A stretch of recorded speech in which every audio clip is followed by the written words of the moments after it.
Welcome to the On List. Today I'm taking you back to the 80s, and I'm doing it with Dunhill Edition from 1984. Now, before I go any further, I need to remind you that if you see a bottle in my hand, it's from my personal collection. You know, no disrespect to the influencers and the big reviewers that have the big channels and the big numbers, but as you can see, I don't have a giant wall of fragrances behind me. I have a big wall of nothing. So this is what you get from watching me. You get nothing. Here's the nothing that I give you. I offer you nothing. And here it is, big wall of it.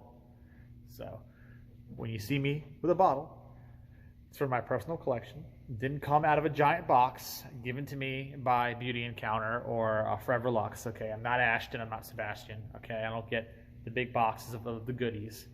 Don't have the hookup. I'm not even paid. My channel is so small, I'm not even monetized yet. So this is coming from my collection. And there's only so many videos that I can possibly do with a bottle because I only own so many bottles, which is why most of my videos are like the Aaron Terrence Hughes, where I'm just doing my magic hands like this, and I'm going like this, and I'm doing this and all that stuff, because I don't have a fragrance to show you. I've got a sample, maybe. Sometimes I only have a piece of paper from a counter, like the guy sprays it, and I take it with me, and I'm like, okay, fold it up, put it in my pocket, stick it in a Ziploc bag or whatever, and then bring it in and go, yeah, okay. So, if I own this, must be special, right? Because I had to buy it. So, Dunhill Edition, in my opinion, is pretty special. A couple reasons, but the first one being that this marks 50 years after the initial Dunhill fragrance called Dunhill Cologne, which released in 1934. Now, Dunhill Cologne was created by Mary Dunhill, the brother of Alfred Dunhill, and they created it because they had a need to fragrance their tobacco customers, since, you know, Alfred Dunhill started life as a tobacconist and leather maker. They made small leather goods, pouches, gloves, hats, things like that, and they also make tobacco, cigarettes, cigars, beaties, that sort of thing. So people who would smoke a lot of Alfred Dunhill products would smell like smokers, and sometimes you don't want to smell like a smoker, right? So Mary Dunhill created a leather fragrance that will remind customers of both the leather gloves they sell and, of course, help cover the cigarette smoke, because their most popular product was cigarettes. Now, that fragrance is really historically important, but I'm not doing a video about that. The Cliff Notes version is Dunhill Cologne is one of the earliest aldehyde leather sheeps you'll find on the market. You know, it predates Bandit, it predates Miss Dior, it predates Cabochard, it predates Aramis, it predates Bellamy and Machino, okay? It's older than English leather. The only thing that it's not older than is Nietzsche 10 or something like Santa Maria Novella, Peau d'Espagne. Those are older, but those are also like more, like at least with Santa Maria Novella, it's more of a castoreum leather fragrance. If you're looking for an actual pyrrolone, isobutylquinoline, aldehyde kind of thing, the only thing older than Dunhill is going to be the Nietzsche 10, because that came out in the 20s, okay? So it's a little newer than Nietzsche 10, but it's still one of the earliest aldehyde leathers. So it's a very important fragrance. After a long time, it became more of a man's fragrance because more men tended to wear it than women, but it was originally not gendered. Dunhill Cologne then became Dunhill for men into the 80s due to the shift in marketing. So older bottles will just say Dunhill Cologne on them, but one starting 40 years ago approximately, like I said, 80s. Around the time this came out, you'll start to see the shift away from Dunhill Cologne to Dunhill for men. But it's the same fragrance. Trust me, it's the same fragrance. Now, they tried to replace that fragrance multiple times and failed every time. Every time they tried to make a new fragrance, it was another leather fragrance. But, you know, sometimes you just can't beat the original. Sometimes the band can't do better than their first album, right?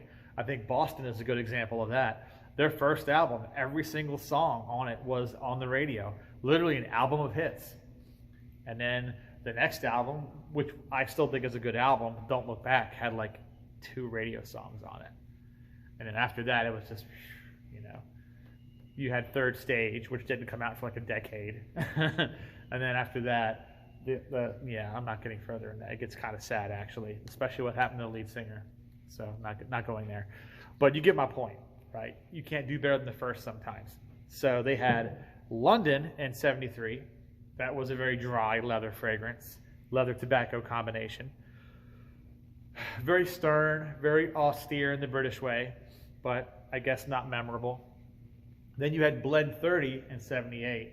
And Blend 30 is the one that most vintage guys like because Ron Winograd helped create it. And he is a phenomenal perfumer. He's still alive. I think he's still alive. He's still around. But he made that fragrance.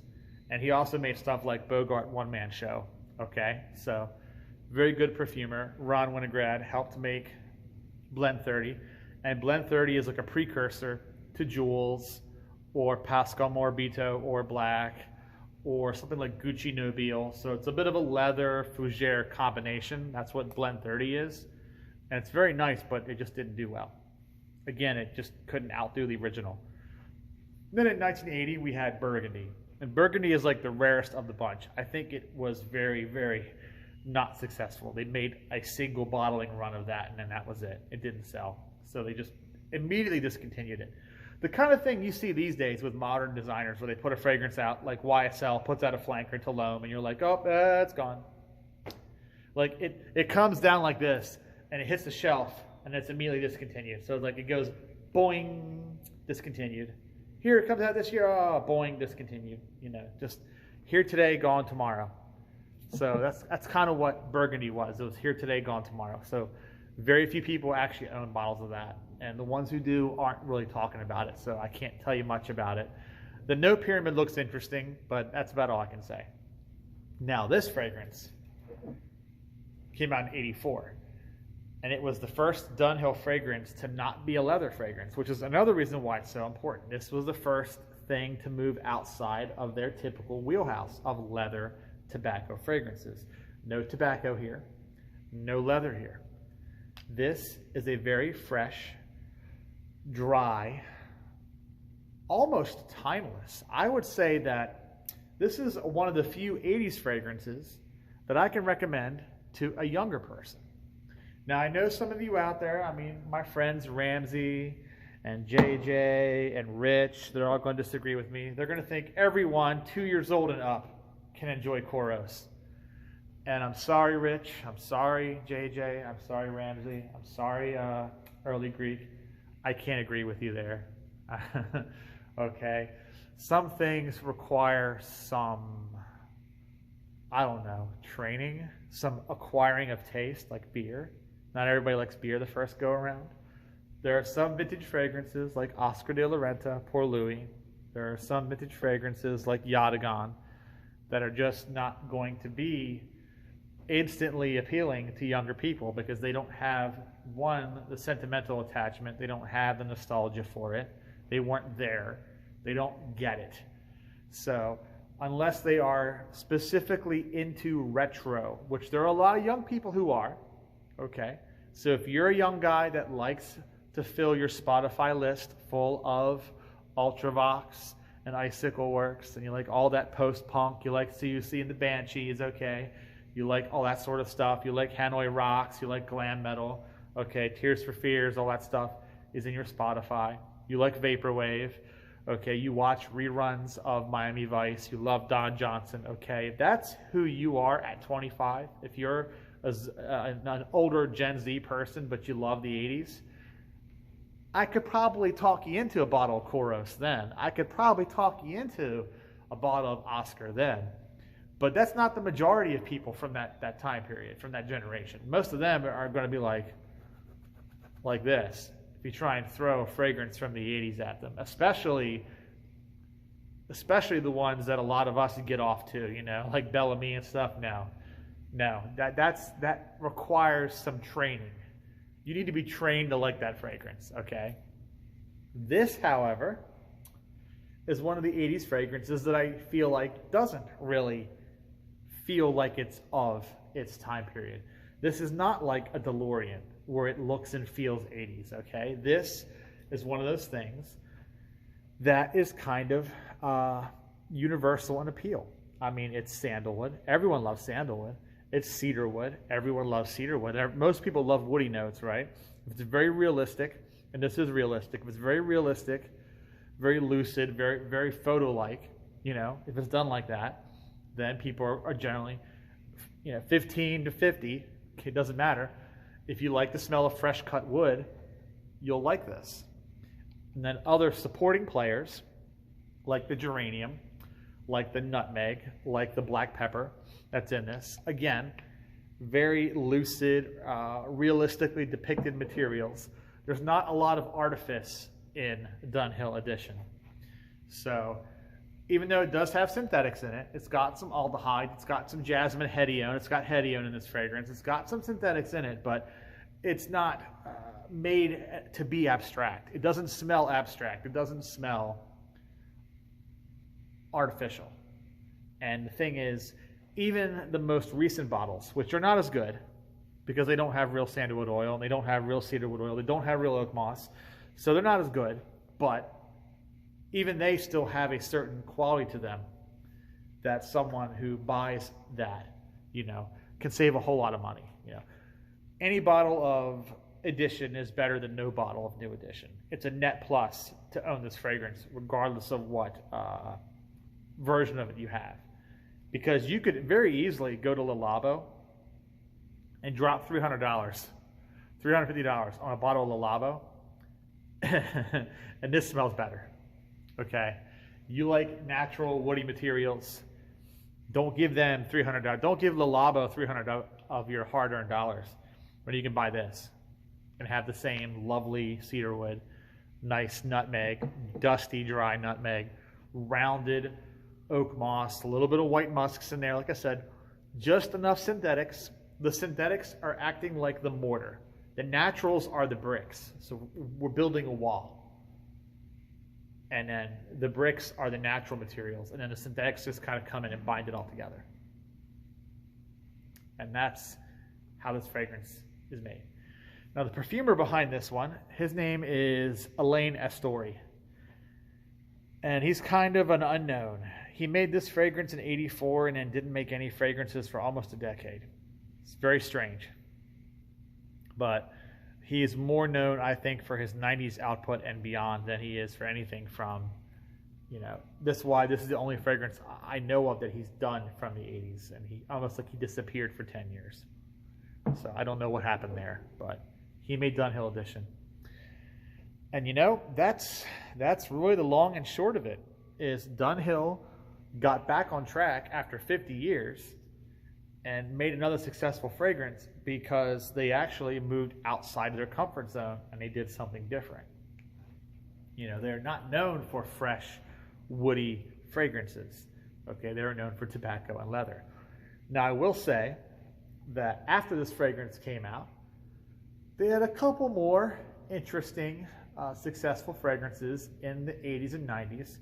After this, they didn't do anything for almost a decade, and then in '96 they come out with Dunhill D, which Dunhill D also has a bottle like this, with the cap style like this, but it's a gray cap. And it's more of a citrus, aromatic, it's a lighter scent, it's more summery, And then of course there's Desire, which Desire I think is their most popular fragrance that's older.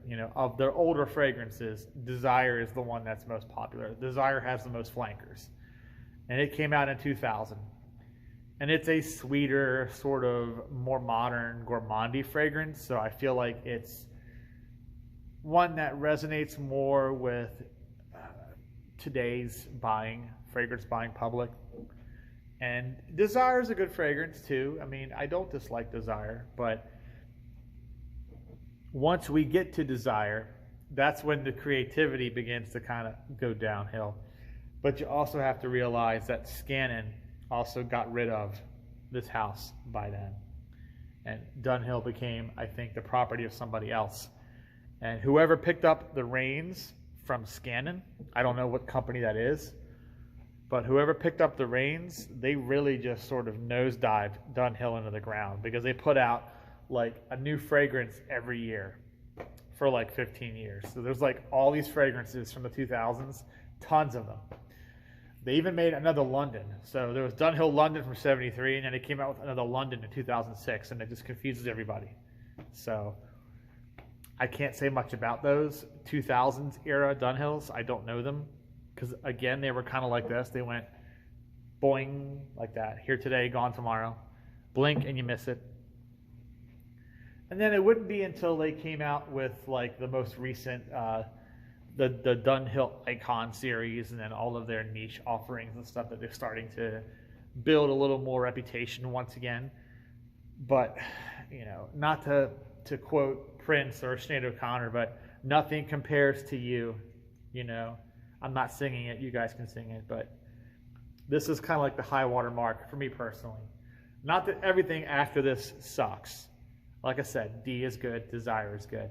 Icon is actually really good. If you like Narrowly, you like Icon. But this was like the top of the mountain. Okay, this one right here. And I've smelled a lot of cedarwood fragrances. Okay, I've smelled a lot of fragrances that have nutmeg. I've smelled Bijan, not as good. Older, but not as good. Cacharel, Pour L'Homme, also a good fragrance. A little heavier on the cedar, no sandalwood really. Heavier on the cedar. The pepper is much stronger. It's a much more peppery fragrance. It also has more white floral notes, so it's a little more sheer. This is rounder and thicker. Cacharel is more sheer wearing, so it's going to flit and flick around you like a Jean-Claude Elena fragrance. It's not going to be this dense wall. This is going to be more of that dense wall kind of a smell, but still, this to me is the cat's pajamas when it comes to the cedarwood, the sandalwood. And of course, if you want the real stuff, you'll want the older bottles. I mean, that's one of those things where it's like, I can't rightfully say, no, the old is not worth it. You can get the new one. The new one's going to smell great. I mean, I've smelled the new one. It smells good. But if you want that sandalwood and you want that oak moss, you know, you want to feel those materials, you're going to want the scan-in bottles, at least the scan-in bottles. You don't have to go all the way back to the short caps because the very first bottles were splashes. They weren't spray, and they had a short cap. You don't have to go that far back. You can go back to like the 90s, okay? But once you start getting out of the 90s, because that's when sandalwood began to dry up. Like, we stopped seeing Mysore in 96, 97. So once you get into the late 90s and beyond, it's not going to be any more Mysore, and it's going to be polysantol, other materials. Because that was when India started to really clamp down because the trees were getting poached and they were in danger of becoming extinct. So they had to say no, stop the exports of the wood because we're not going to have any trees left, right? So that's the reason why you don't get Mysore sandalwood now in modern fragrances. It's not because they don't want to use it. It's because we decimated the population of the trees. So, but for a time, you could get it in fragrances like this, and they weren't expensive. Hell, drugstore fragrances, Avon fragrances had Mysore sandalwood in them. I've got several old Avons that have Mysore sandalwood in them, and you can tell because I've got the oil, I've got the Chandan sticks. I know what it smells like, okay? So it's in there. So it's like the Prego commercials. It's in there, okay? So there you go, guys. That's my video on Dunhill Edition. A very special fragrance because it sort of celebrates a 50-year milestone at that point for Dunhill. And it's the first fragrance from the house that wasn't focused on leather because, like I said, all the prior ones were leather fragrances.